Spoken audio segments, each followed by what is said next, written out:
Whether they didn't have it or whether they had it. Right? So when Jesus visits us, He looks at our faith. Our belief in Him.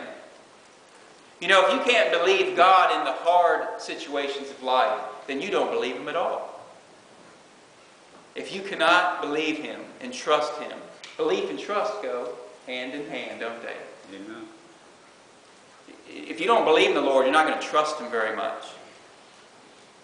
And so, he says, verse 28, and Thomas answered and said to Him, my Lord and my God. Jesus said unto him, Thomas, because you've seen, you have believed. Blessed are they that have not seen, and yet have believed. So there's a blessing there that when you don't see, but you believe. By faith, we believe that God created the heavens and the earth. Do you believe that? Raise your hand if you believe it. Show me with a hand. Some of you haven't raised your hand, so some of you might not believe it. But you didn't come from a monkey.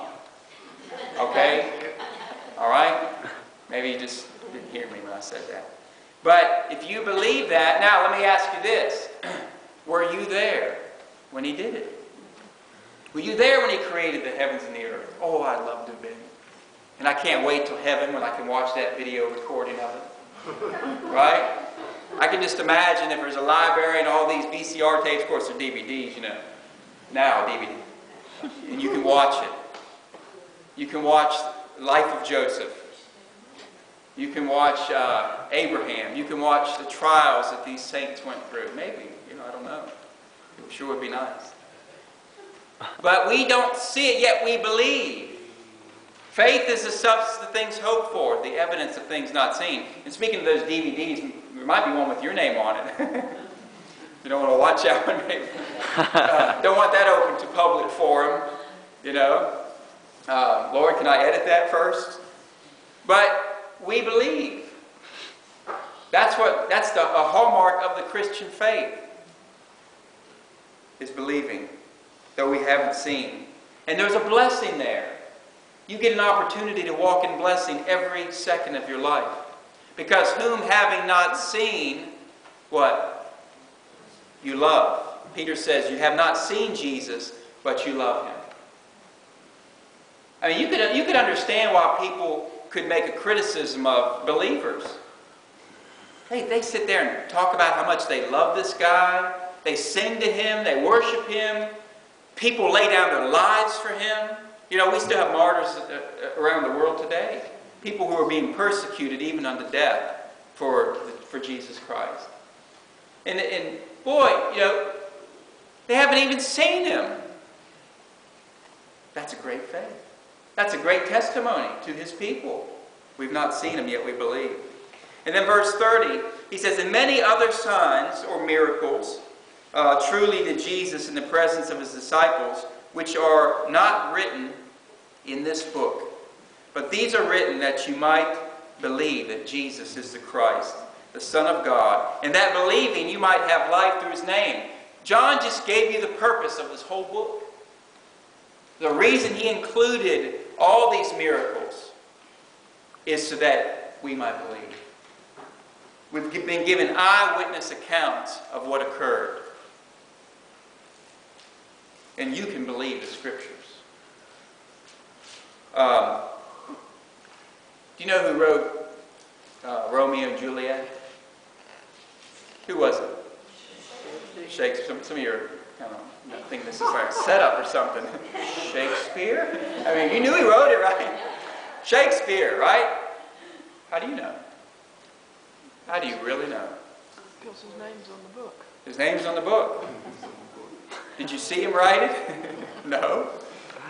Do you know, and this is just a little side note, there is more historical manuscript evidence for the New Testament than any other piece of literature. Ever. By the tens of thousands. That means if you see people out there, they put their faith in that Shakespeare wrote that. I mean, they would fight you to the death that Shakespeare wrote that. Isn't it funny what people will believe? What people will put their faith in? God doesn't believe in atheists. Atheists put their faith in something. We all do. We all show faith every day. We put faith into something. You get in your car, you don't check the brakes before you head out down the road. You have faith. God says, I've given all men enough faith to believe.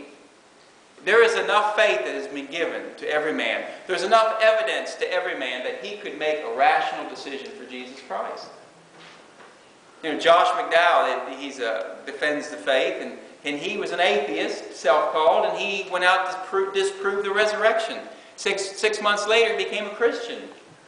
He saw when all the evidence was brought together, there was no reason why he shouldn't believe. And so, this is the purpose, so we might believe. Now, let's turn to John chapter 11. And this is the heart of what I want to get at today.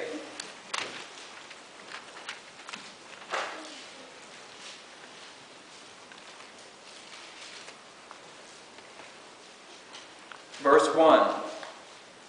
This is one of real beloved story of mine in the Gospel of John. It says, Now a certain man was sick, named Lazarus, of Bethany, the town of Mary and her sister Martha. You remember Mary and Martha, right? Jesus stayed with them from time to time. And Mary and Martha, remember Martha was the one serving. And Mary was listening to Jesus' word at his feet. And she told the Lord to tell Martha to help me out. And Jesus said that Mary has chosen that good part. Verse 2, it was Mary which anointed the Lord with the ointment, wiped his feet with her hair, whose brother Lazarus was sick. Therefore his sisters sent unto him, saying, Lord, behold, he whom you love is sick. When Jesus heard that, he said, This sickness is not unto death, but for the glory of God, that the Son of God might be glorified thereby. What an amazing response of Jesus. You know, I believe this is a word of knowledge. Jesus knew what this sickness had a purpose. You know, he didn't say, well, you just tell Lazarus to have a good confession. To go back and just say that he's not healed. I mean, that he is healed, that he's not sick. But notice, Jesus said, this sickness is to bring God glory.